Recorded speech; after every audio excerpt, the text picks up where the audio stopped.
Just a quick word of warning before we get going that the following podcast will almost certainly contain spoilers and may also contain strong language and conversations of an adult nature.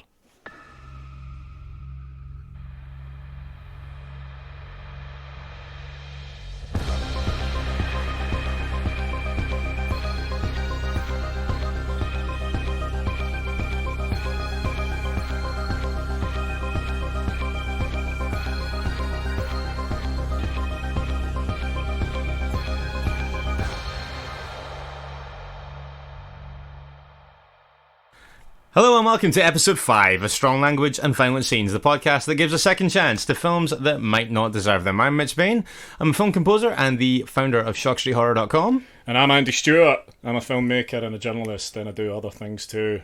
And we are delighted to be joined by our first ever international guest. She is I know, she is the hostess of Fear Haus, and it is an absolute pleasure to welcome Blair Bathory to the show. Blair, hello. Hi, guys. Hi, Blair. Hi, Andy. For anyone who doesn't know, my films have appeared on Fear Haus in the past. I know Blair fairly well. Oh yeah, most recently Ink, right, on season 2, episode 1. The man's done his homework again. Number 1, baby. Yeah. Blair, you didn't take you long to choose one. You've gone for 1989's Leviathan. Yeah. For this week. So before we get into the actual movie itself, tell us a little bit. What's your relationship with this film? Why have you chosen it tonight? Well, I've actually had a conversation before in the past, drunkenly at a bar about this movie. So I figured it would be the perfect one to discuss with you two because I've already defended it. Right. But I saw this movie. It's actually one of the first horror movies I remember seeing, distinctly. And I saw it before John Carpenter's The Thing. Right. So it actually holds a more special place in my heart than The Thing does, which I know I'll probably get a lot of shit for that. But I saw it first, so that's what it is. Yeah, I was really young when I saw it, and it scared the ever-living shit out of me. So that's a kind of big statement we like, though, right out of the gate. I mean, that's what we're here for, right? Is to have visceral reactions to movies, and that one definitely, when I was about 10 or 11 years old, scared me. So. Good. So one thing that we started doing last week that we're going to try and get you to do just now is, for the benefit of anyone who is listening to this episode of the show and hasn't seen the movie, we're going to put 30 seconds on the clock, and we're just going to ask you to, as quickly as possible, summarize it as best you can, right? You ready? Yeah. Okay, 3, 2, 1, and go. So it's a group of divers, international mining divers that stumble across a Russian submarine that's sunken from the 1960s. And one of the drunken buffoon of the group brings back some fucking crazy alien mutated thing, and the whole ship gets mutated, and then there's the bad guy that's in it for the money that sabotages. Out of time. That was good. Fuck. That was pretty good. I think that and everybody dies. Okay, I think to set the scene, that's pretty good, though. You got pretty far into that, I'll be honest with you. You got quite a lot. You got through quite a lot there. So let's dive in, and we begin 16,000 feet deep in the Atlantic Ocean, I believe. Which is pretty deep. Pretty deep, That's pretty deep, and that's a figure that I've only just remembered as being in the film because as the events of the film transpire. Can I actually ask for a place to start in this conversation, because I think it's actually one of the most underrated posters of a film that I've ever seen. Oh, well, okay. This is going to be your opening argument, I guess. Yeah, so I love the poster. I don't know if it's the theatrically released poster. I don't know if you guys knew this, but I'm a really big fan of Suspiria, and I love that poster. Yeah, I know. It's a big fucking surprise because I just talk about it 100 million times a day on the internet. But anyway, side note, I now have the German special edition of Suspiria, and it's gorgeous. Nice. Just saying. Anyway, so that poster, I'm really into monochromatic posters, and Leviathan is one of those. It's just a really ominous poster, and then also the tagline's really good. How long can you hold your breath? And that's Well, that is good. Well, it doesn't. The poster really, the poster doesn't give anything away, which is good. Yeah. Well, it's actually, creepy. given how silly the monster looks, I think that's maybe a good thing. But yeah, I like when a poster it kind of doesn't really tell you anything apart from there's a woman in peril in the sea. Yeah, when you can strike a balance between being eye-catching and also not showing your hand a little too much about what's about to happen. Yeah, exactly. And I just think the name Leviathan is such a strong name, a strong title for a film. So yeah, that's my opening argument. Strong. Okay, yeah, you're the first person to really. I think you're the first person to mention the poster. Yeah, it's true. I also think the first person to come out of the gate with an actual proper reasoned argument rather than just flying into it with this. So that's good.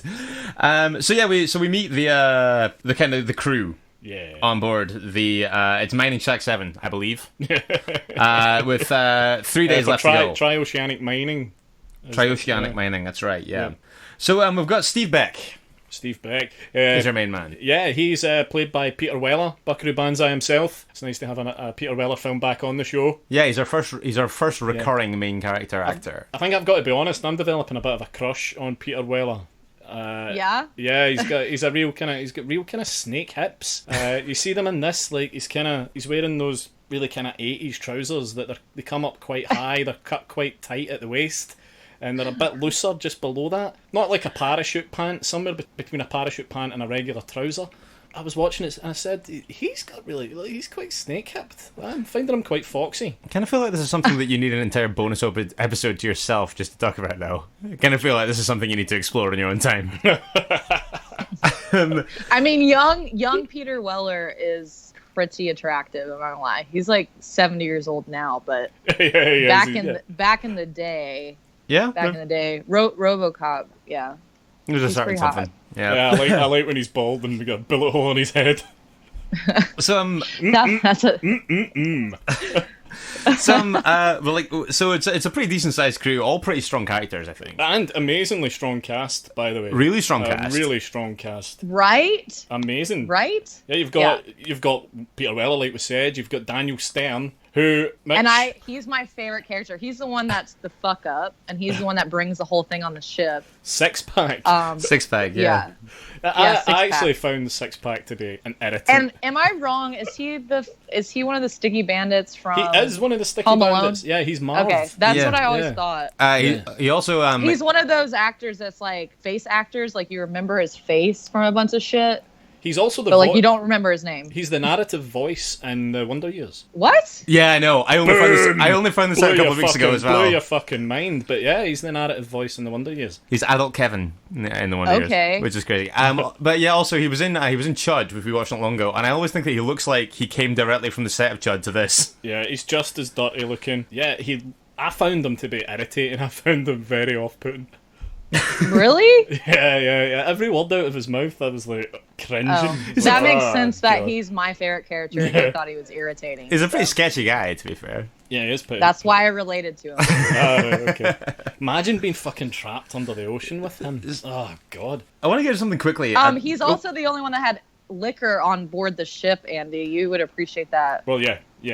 After your 6-month leave, living under the sea for 6 months, like he would be my best fucking friend. Personally, but.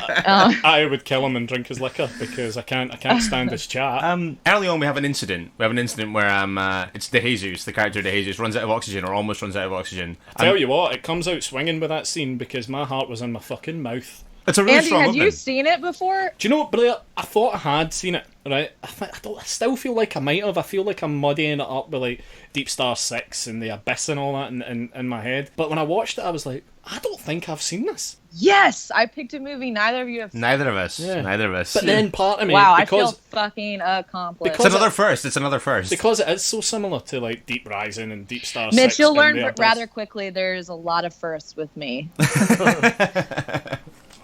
Infer from that what you will, listeners. So, but no, straight after that, right? There's an argument, like a heated argument amongst the crew, and there's something in here that I kind of liked, which was you see this kind of like I say these guys, these really big personalities clashing, and then you cut to what you assume is Beck, Peter Weller's character, interjecting and kind of trying to put a stop to it, but what he's actually doing is he's reciting what he's gonna say into a mirror because he's got kind of like leadership problems and confidence problems about the leadership and things like that. Yeah, he's really struggling with his command, and he's reading from a book called The 1 Minute Manager. I really liked that.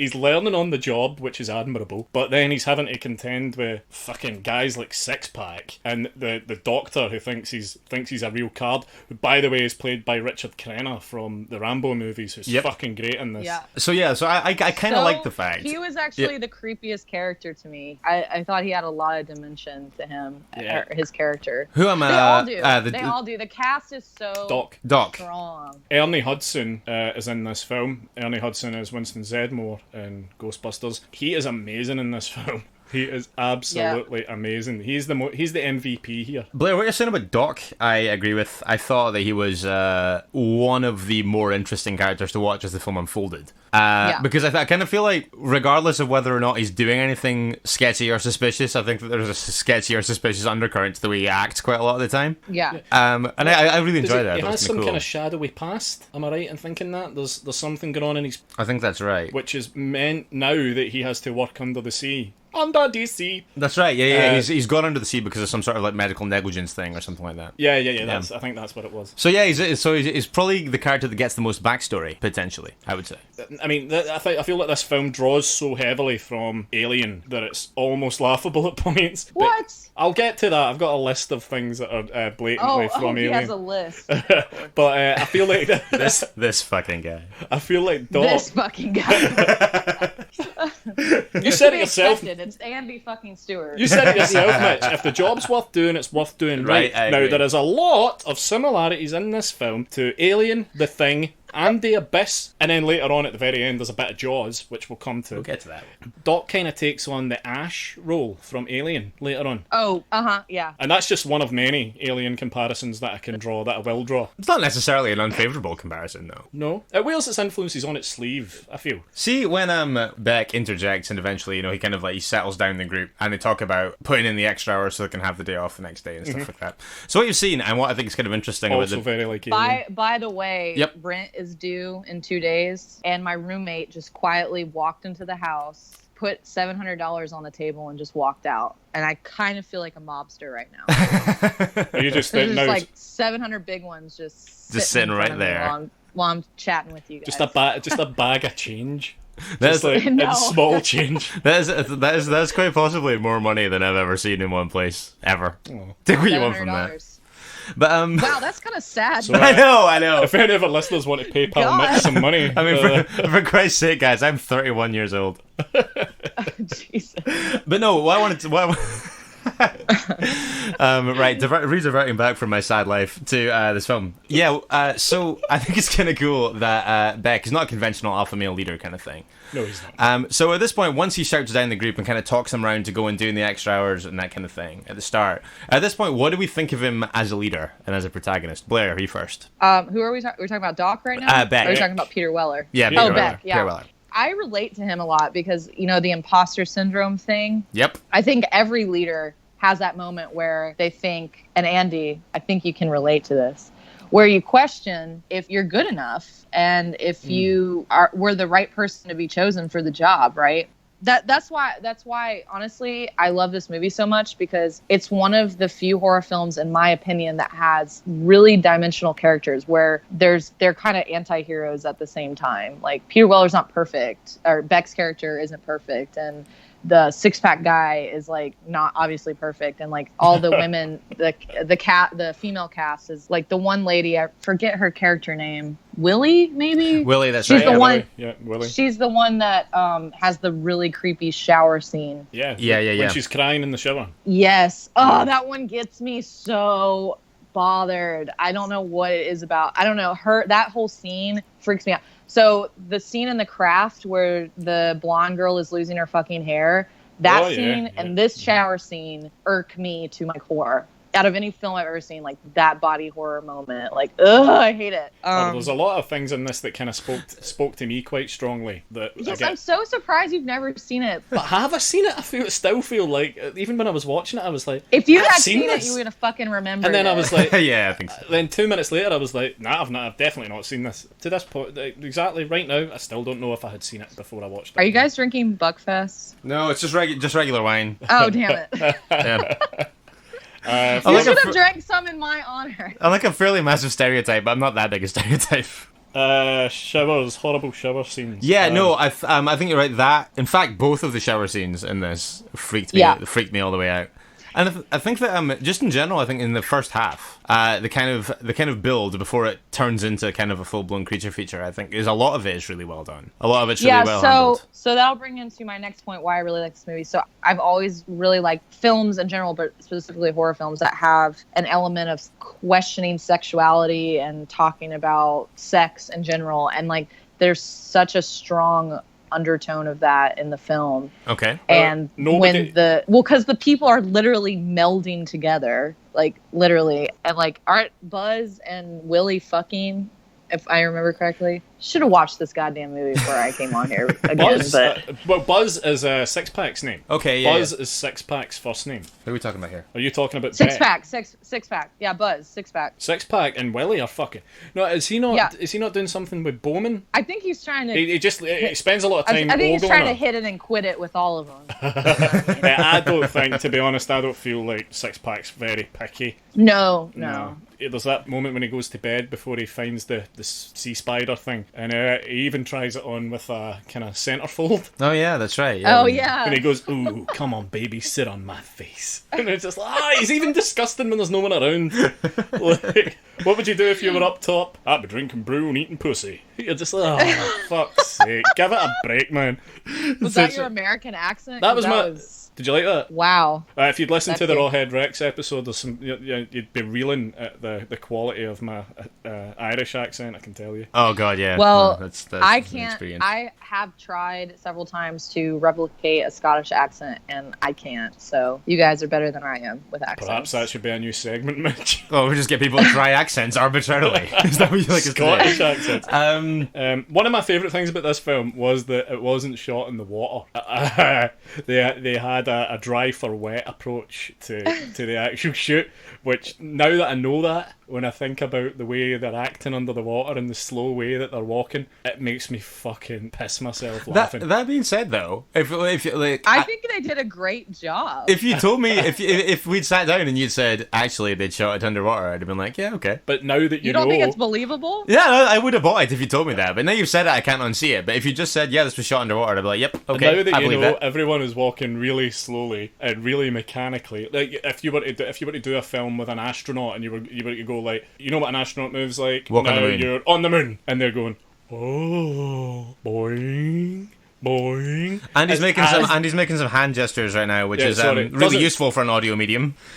Yeah, so yeah, it wasn't shot underwater, which, like I say, I don't think that it's especially unconvincing if you don't know that. And I don't think it takes away. No, if you're not watching for it, you don't notice. Right, fine.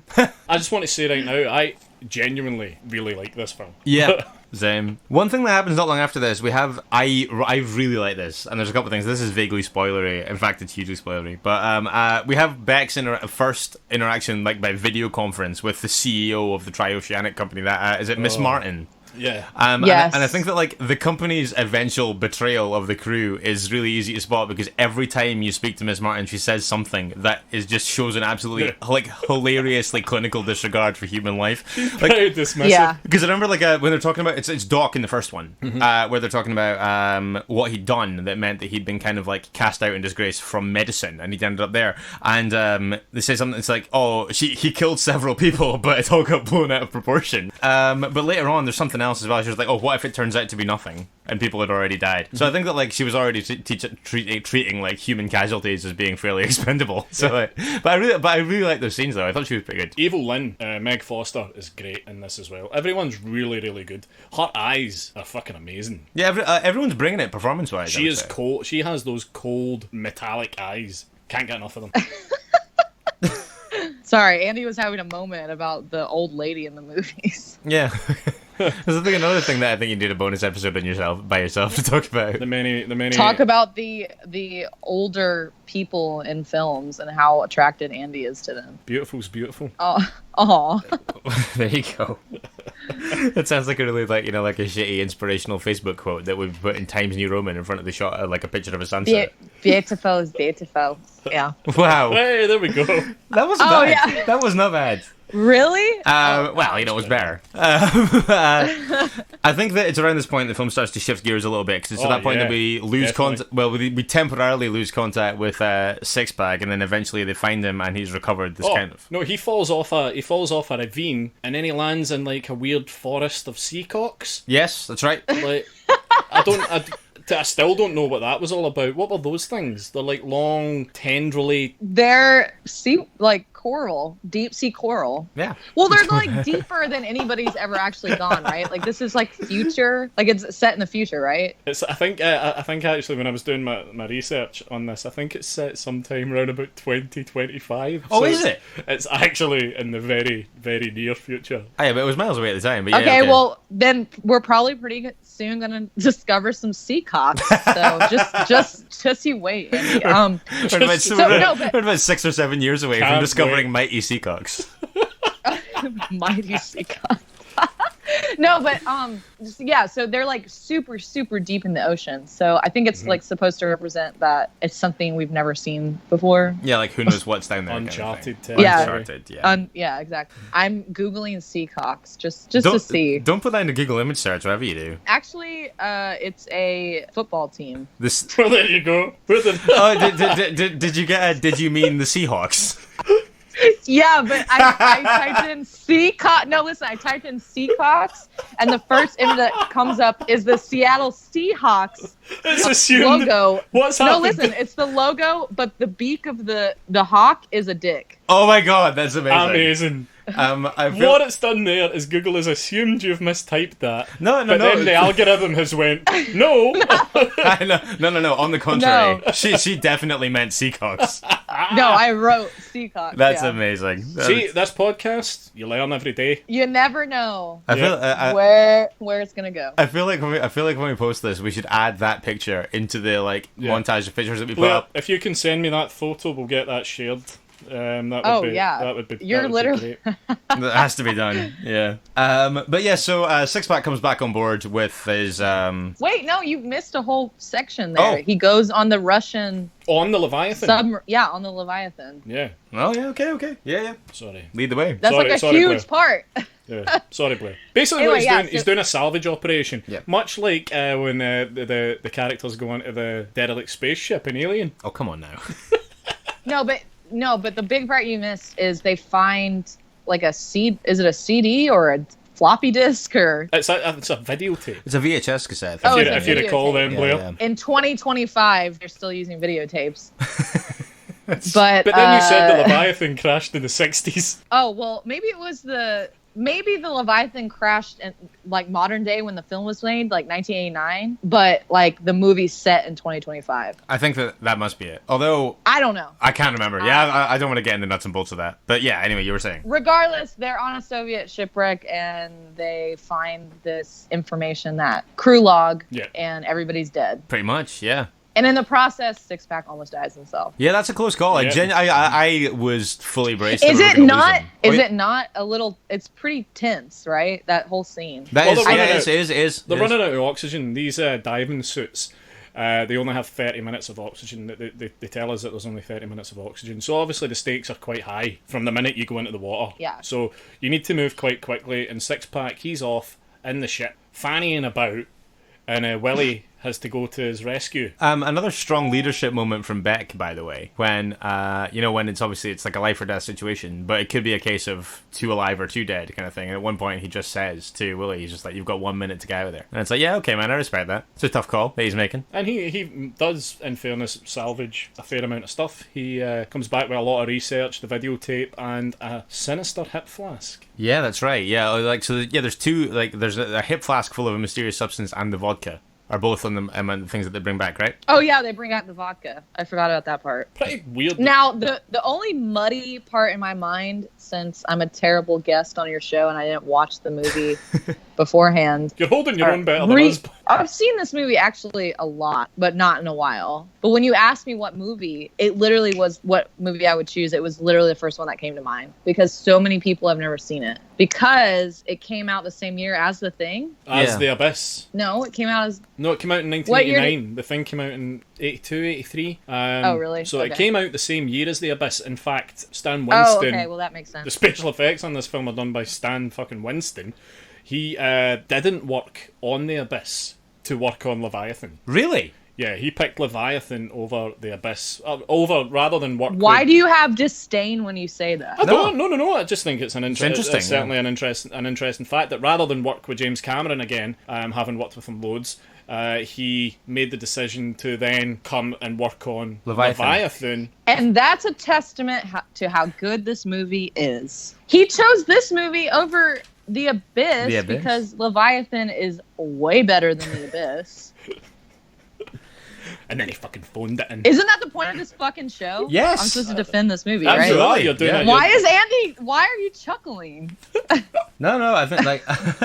Am I not doing what your guests are supposed to do? Very much so. No, you're not. Okay, gold star for me. No, anyway, so not long after we get... No, what I was gonna say... Oh yeah, go. I'm American, I can cut you off. So the only thing I can't remember is how do they actually get sick or start... Does anybody remember that? I think it's to do with drinking the vodka? Because it's not actually clear, right? They never really say directly this is where it came from. Six Pack's swigging it directly from the hip flask, and he what's her name? Bowman, yeah. Bowman comes in and they're kind of talking. He's kind of in his little pod bed thing, and he pours her a glass full of this weird liquid. Yeah. And the camera zooms in really tight, like macro lens tight. Yeah, you get on the pouring of this liquid into the glass. Yeah, it's like a very purposeful kind of like, this is important. Yeah, so we can only assume that it's something to do with the liquid. Yeah, because they're the first two people to get infected, so that checks out. That tracks. But rather than explain it, they just got on with it, and I think that's fine. Yeah, because I'm pretty sure, I'm 90% sure that's what it is. I think that you see him drinking from the hip flask, and then he pours it into a glass for Bowman. How it spreads after that, I don't know. But basically, I think that they're the first two to get infected. Bowman and Six Pack then are infected in that same moment, so it makes sense then that they're the first two to go. Yeah, and everyone after that fact then is attacked by big tentacles or they've got teeth in their hands. So yeah, but like that's your kind of patient zero moment. Yeah, I would say so. And I think it's easier just to do that. Fuck it, it's something to do with the vodka than it is to try and explain the science. I think that a lot of the time that is better though. Like I think that without getting into kind of like, because I mean, like Blair, have you seen Contagion? Yes. So I think that film is, so obviously that's another kind of outbreak movie, but I think that the thing that's boring about that is that every time it's threatening to get exciting, it gets bogged down in like this kind of like scientific over explanation of the infection and the cause of it and stuff. Where basically what this does is establish that in like a 20-second shot. No, that's why like out of like Contagion or outbreak type movies, I really like 12 Monkeys. Okay. Because they don't really explain, like at the end of that movie. Are we allowed to spoil shit? Oh yeah, absolutely. Yeah, I mean we'll just shout up right now. Yeah, we head up that there's spoilers with everything. Yeah, that could happen. Okay, so the end of it's one of my favorite scenes in any movie. So when the bad scientist guy is at the airport and like at the time it was a TSA agent or whatever it is, the agent at the airport opens the little briefcase and like opens the vial and it just cuts to this close up of the bad guy's face and he just has this smirk and it's like, yeah, I didn't release the shit, you did. I don't know, it just always is kind of freaked me out, like that little scene, that little interaction, because it would be that simple to release like a super form of Ebola and also fuck the TSA. So I really like Outbreak. Outbreak? Yeah, Dustin Hoffman, Rene Russo. Oh yeah, I haven't seen that in a while. But what you're saying about that, I think it's kind of the same here. Is that kind of that's all you need to know, and that's all you need to show, to kind of get that across. And I think that's what they do here. And Six Pack, I would say, like, he deteriorates pretty quick after 8 hours. He dies in 8 hours. He dies in 8 hours. There we go. It says so in the film. That is pretty rapid. But Bridget doesn't go as slow as that. No, as quickly as that. But Well, she kills herself. She kills herself. That's true. Yeah, of course she does. She sees there's like a weird pussy open sore thing on Six-Pack's arm, and she thinks, "Fuck that." Which and she kills herself. Absolutely, I'm absolutely down with that. Like, no fucking way. So she offs herself to avoid going and down. her hair is already falling out. That's right. That's right. Yeah, and she's But that's where the sex element comes in, because if I remember correctly, he drinks the vodka and then they have sex. Do they? And I feel like that's how it's spread. Am I like pulling shit out of my ass now? I don't think they bang. I don't know if that's shown. Or It's not implied. shown, it's implied. I feel like everyone finds Six-Pack almost completely repellent. What I think maybe. No, what I remember is they had a thing. Like, they were flirting the whole time. I wouldn't call it flirting, man. But no, there is a kind of weird scene after. And I think I don't want to gloss over Bridget's death scene because it's pretty harrowing. It's very harrowing. I hate it. It's pretty heavy going. I remember actually because I was kind of like I was pretty into it at this point, but I was kind of enjoying it in kind of a light kind of way. Mm-hmm. And I think that even when Six-Pack dies, I think the tone of the film is still kind of, it's not overly dark. So when she kills herself in the scene where they find her body in the shower, it's so unbelievably heavy that it jars in a really big way. Yeah. Yeah, it kind of leaves you like, fuck. Like, this film has these really serious moments. I think that the mark of a good horror film is when the audience starts to feel unsafe themselves. And like, I feel like when I first saw this film or when I was a little bit older and I saw the film and I understood tone and all that stuff more, when her death happens, you just feel like anything can happen at this point in the movie. So it's like the stakes are higher and it's a little more scary. Yeah, I think it shifts gears pretty identifiably there.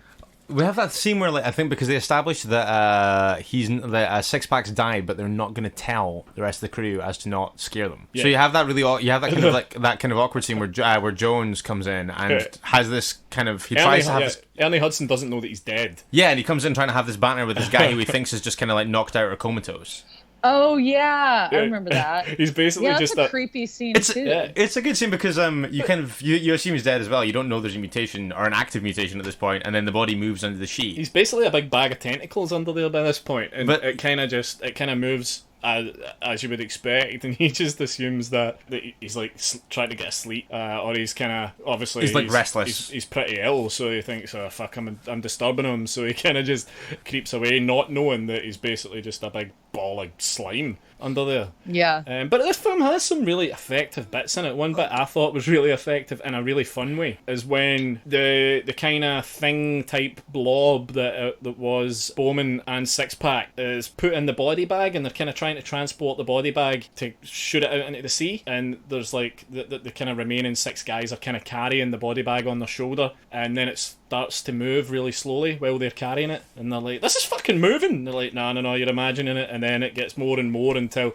tentacles are busting, ripping out of it. But I thought that was a really fun, effective scene. Yeah. Also, okay, so are we at the point where we can talk about the creature, or are we we can jump ahead. That's fine. The creature is pretty much, in the minute it busts out that body bag, the creature's in full swing anyway. Yeah, it's in play. So I'm assuming Annie doesn't like the creature. I like parts of the creature. You don't like the very end? At the end is so goofy. I don't think so. When you see all their faces like melded to the fucking thing, I think that's so creepy. I just think that stuff works really well in the darkness of the station. Yeah. Not so much in the cold light of day in the middle of the ocean. It is like broad ass daylight. Yeah, it's like it's like sun up, crystal clear day, and this big fucking mad monster. Yeah, that is a weird choice, huh? What, the broad daylight big creature reveal? Like, literally, there's nothing around. It's the blue ass sky. It's.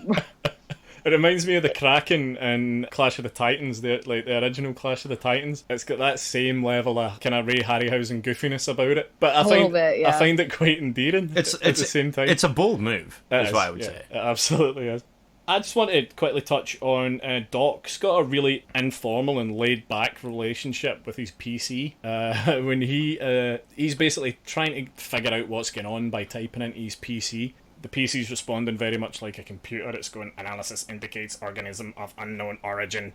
and he's typing things back like, give me a break, this isn't first year biochem. It's a really nice, friendly relationship between a man and his PC. It's 2025, man. They can have that kind of banner. Yeah, it can probably. Yeah, they're old drinking buddies. Old pals. I guess when you're down there for that long with some people who you don't get to pick the people you're there with, insufferable people like Six Pack cutting about. You need to find friends where you can find them. Yeah.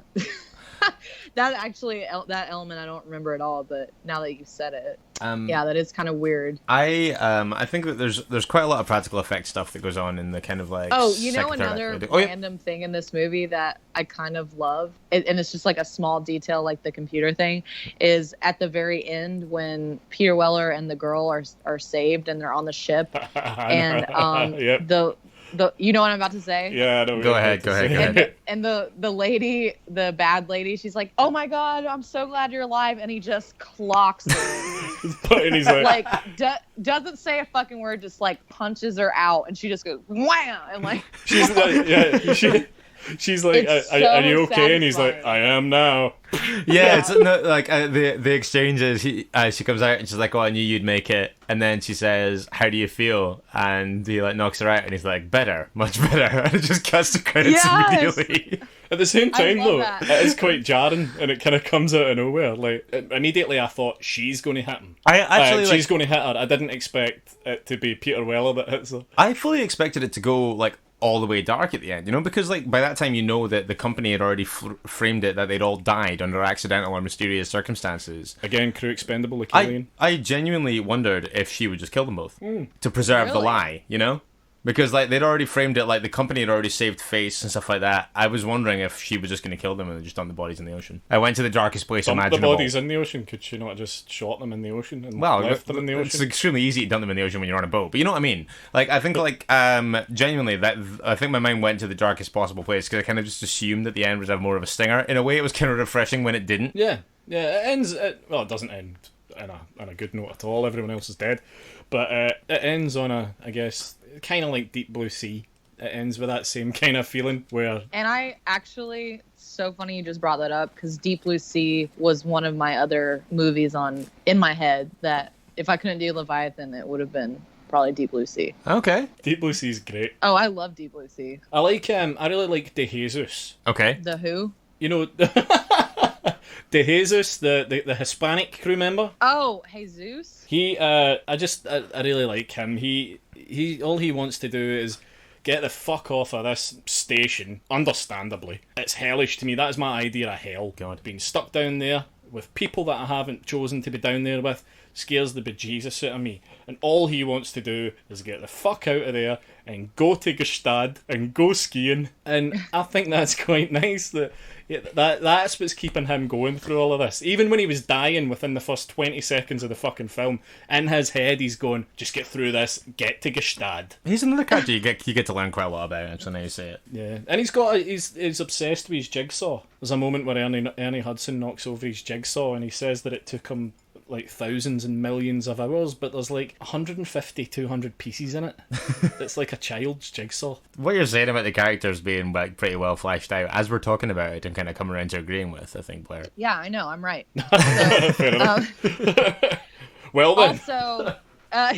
Also, I really like the soundtrack in the movie. By Jerry Goldsmith. Jerry Goldsmith. Who did The Omen and Gremlins. I mean, there's a lot of really fucking legit people on this film. I know, right? Ron Cobb did the production design. Again, Stan Winston. You literally have RoboCop, a Ghostbuster, the thief from Home Alone, Stan Winston effects. And then, it's solid. The underwater stunt work was done by Bobby Rhodes, who played Tony the Pimp in Demons. What?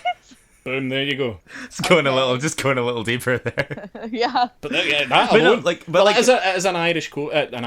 an Italian co-production. But there's names and there's like credentials in front of and behind the camera here. Is what we're saying, I think.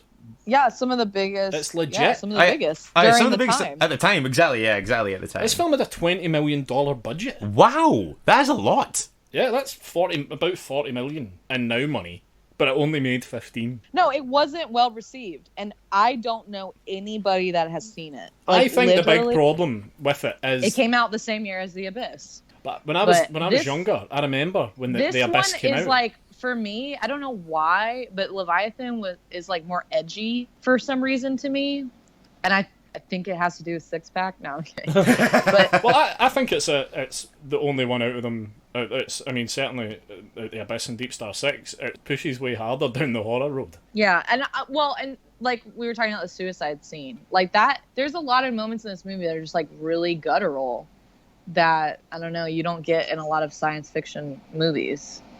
I mean, I think the mouth on the hand scene's pretty gnarly. What? That's when Hector Elizondo's characters kind of develops a mouth on his hand. Yeah, like when. Oh yeah. Like I think that's possibly there are bigger and more ambitious practical effects moments in the film, but I think that's my favorite when he opens his palm and you just see the teeth. I think that's quality. That's brilliant.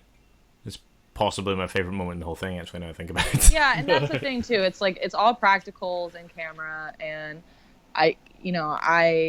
All of Andy's films have practicals. All my films have practicals, and like I have always seen this movie as like a really good practical effects film. And the fact that like so many of my friends have never seen it, that are like have such a hard on for The Thing or Legend and all these other like super like well respected practical effects movies. Like I don't know, it's just the underdog. And that's why I picked it. I think that's a good reason to want to bring it to people, yeah. And I'm kind of hoping we've done pretty well so far with people when people have suggested films and come with them, people have gone and seek them out. So hopefully that'll happen with this too. It's not even comparable. It's like whoever chose Rawhead Rex, like really, like Leviathan. It's just a good movie. Rawhead Rex is stupid.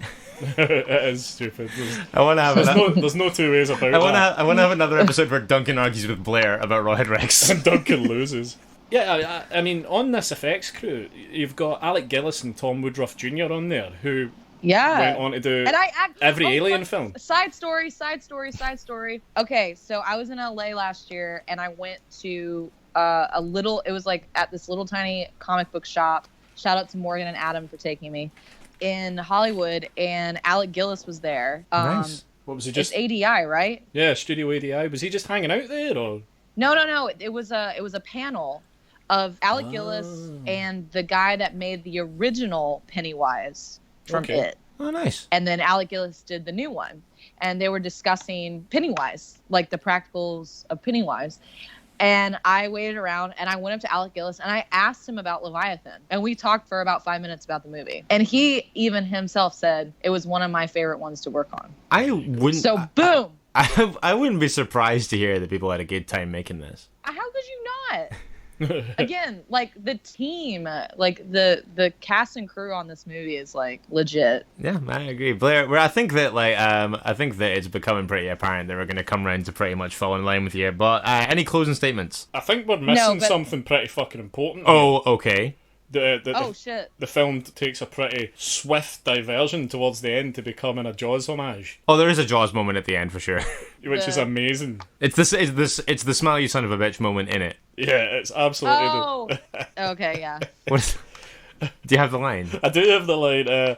So rather than smile, you son of a bitch, Buckaroo Banzai's in the ocean, and he throws like a pipe bomb. Yeah, it's dynamite something. Yeah, throws like a pipe bomb into the mouth of the big. The alien kind of looks like a gulper. Kind of throws it. It does kind of have a fish feel, doesn't it? Oh, it's very fishy. Very. Apparently it's made up from all different parts of all different fish. The visual record it. But he throws this pipe bomb and he goes, "Say hi, you motherfucker."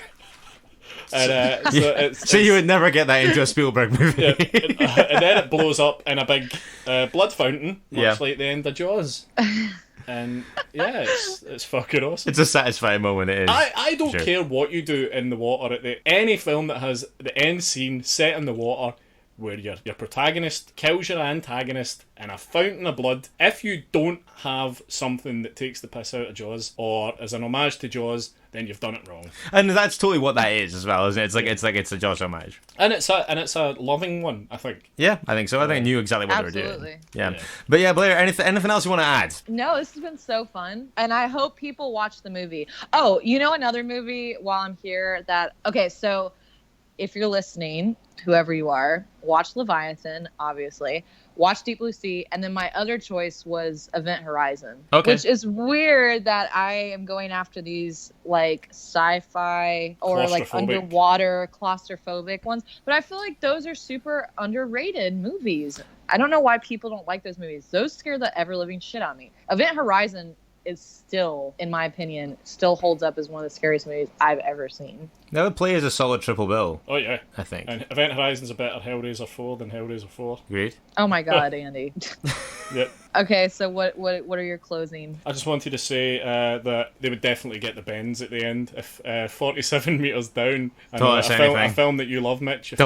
Don't fucking get me started on 47 meters down. But yeah.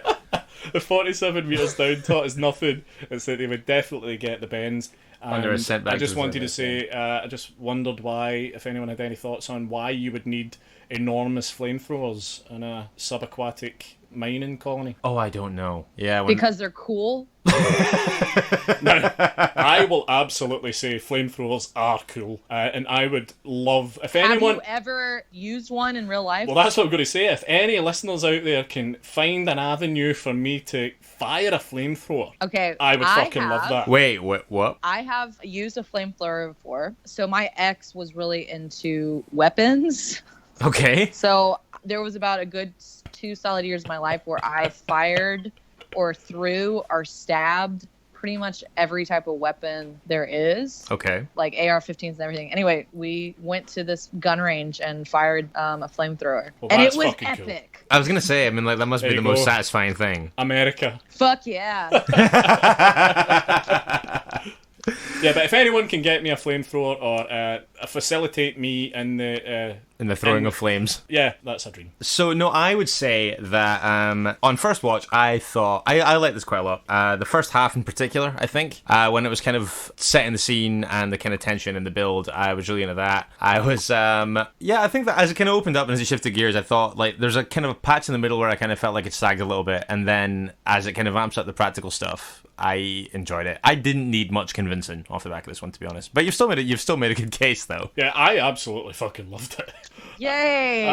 I thought it was amazing. I thought it was gonna go one of two ways with you. I thought you were either gonna hate it and be like an absolute dick about it because of the effects, or you were gonna really like it. I thought the effects were really good up until the cold light of day reveal of the. But I think that, and I think we've spoken about this before on the show, but I think that in a lot of ways, practical effects, whether they're super good or not, I think that practical effects are almost destined to age better than CGI. Because like bad CGI from a film from like 1997 looks like way worse. The Abyss? Like that. Oh shit! I was telling you this the other day, Mitch, that I watched Mortal Kombat for some fucking reason. I watched Mortal Kombat, and the CGI effects in that have not aged well at all. No, this is exactly what I'm saying. It's like, I think that like bad CGI from the 90s, say, is going to age much worse than even halfway bad practical effects from the 80s. I think that there's a timeless quality to practical effects that it's going to mean it's going to eventually win the day over CGI.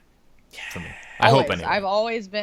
I've been the biggest proponent of in-camera effects my whole life. Yeah, I think nothing has changed. Especially in the genre that we're all here to talk about. I think that there's a lot of affection for that. Yes.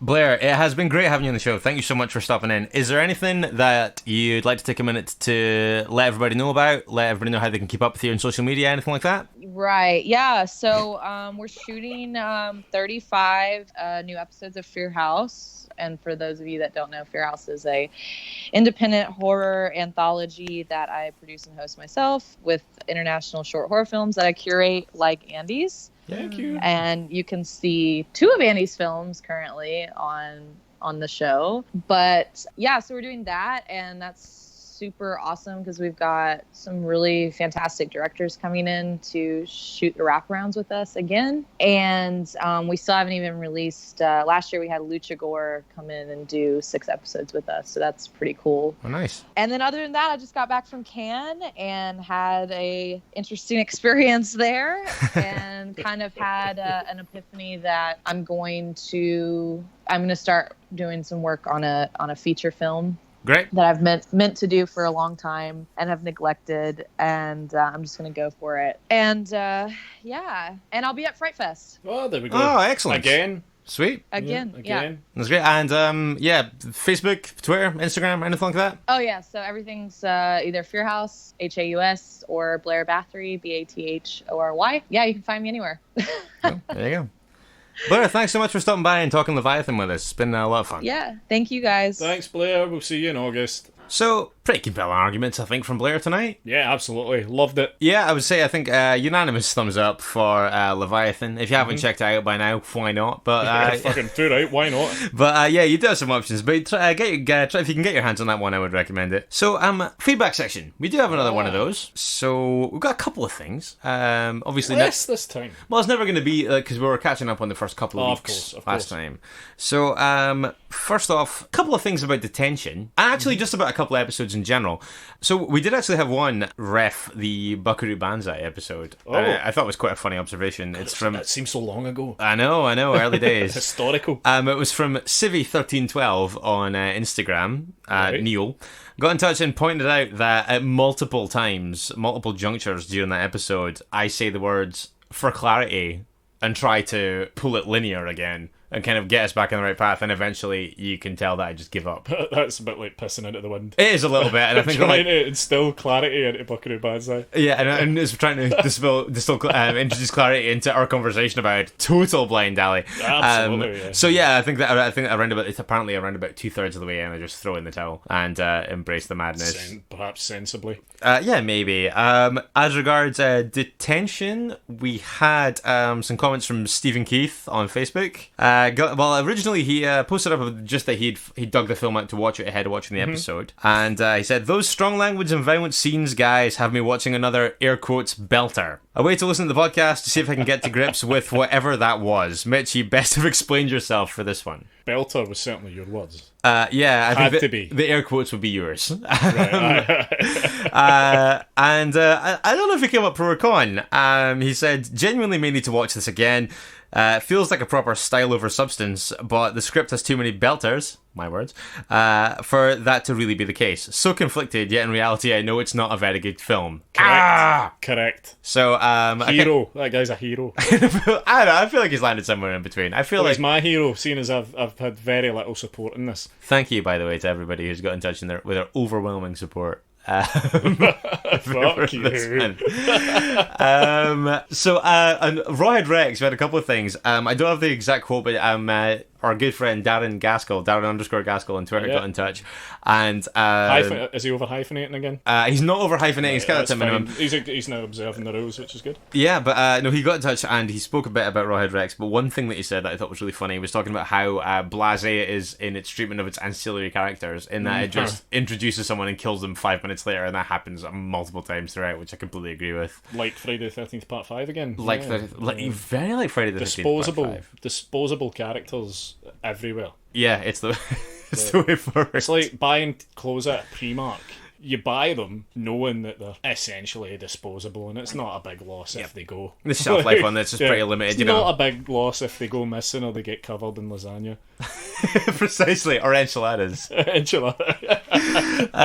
So ahead of the announcement, when we announced to say that Blair had chosen Leviathan tonight, we had a little bit of Twitter stuff as well, I think, did we? Yes, from once again Tenshi-san73, Chris Angel. Thanks very much for getting in touch again, Chris. Not the magician, who's suggesting actually that we should have a triple bill, or that he rather should have a triple bill with this, Deep Star 6 and Deep Rising, which is pretty fucking good, if I'm honest. That's quite the lineup. It's pretty good that you said that, actually. Was that all? Did you have anything to add, or is it?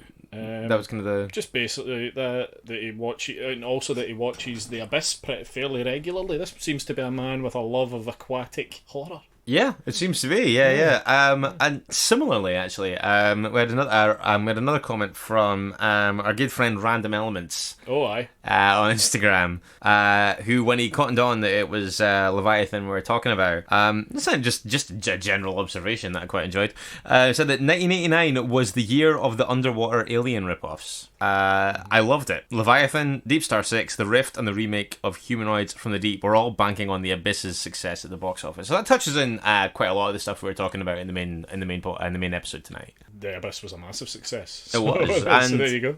I mean, like, and I think it's an interesting one. I think that Leviathan, it's got the feel of a kind of black sheep of those kind of films. It kind of feels like a little bit of a grittier alternative. I'd say Deep Star 6 is the third. Really? Yeah, it's the It's like Bart's deformed brother from The Simpsons, that Halloween episode, Hugo. absolutely Hugo. It's Yeah, the Hugo. it's the Hugo. Yeah, That's the third in the bunch, I would say. And I think that what we can agree on is that the third in the bunch is definitely not Leviathan. The third in the bunch is not Leviathan. I would actually watch Leviathan before all of them except for Deep Rising, which I love. I was just going to say that I'll probably, of that set, I would be more inclined to watch Leviathan again than I would to rewatch The Abyss. The Abyss is quite po-faced. It is a wee bit, isn't it? Yeah. Even though there's some pretty heavy stuff in Leviathan, at the end of the day, it knows what it is, and it kind of, like I say, it wears its kind of references on its sleeve. It's fine with that. Yeah, It's absolutely fine with it. I think it embraces its own weirdness in a way that I find quite endearing. I was quite surprised to see how much, how into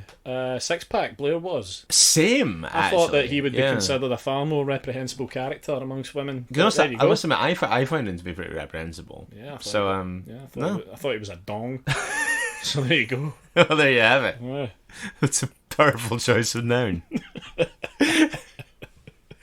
And on that charming note, I think it's just about time that we called it a night. So thank you, as always, for joining us this evening, and thank you especially to Fear Haus's Blair Bathory for joining us to talk Leviathan with us. So, of course, we will have our next mini-sode dropping on Monday morning. Tag again. So join us for that if you can, at which point, of course, we will be announcing our next guest and our next film for our next full episode, which will drop on Friday. And keep an eye out, you never know what will appear in between. And if you want to get in touch ahead of that, feel free to do so. You can get in touch all sorts of ways on social media.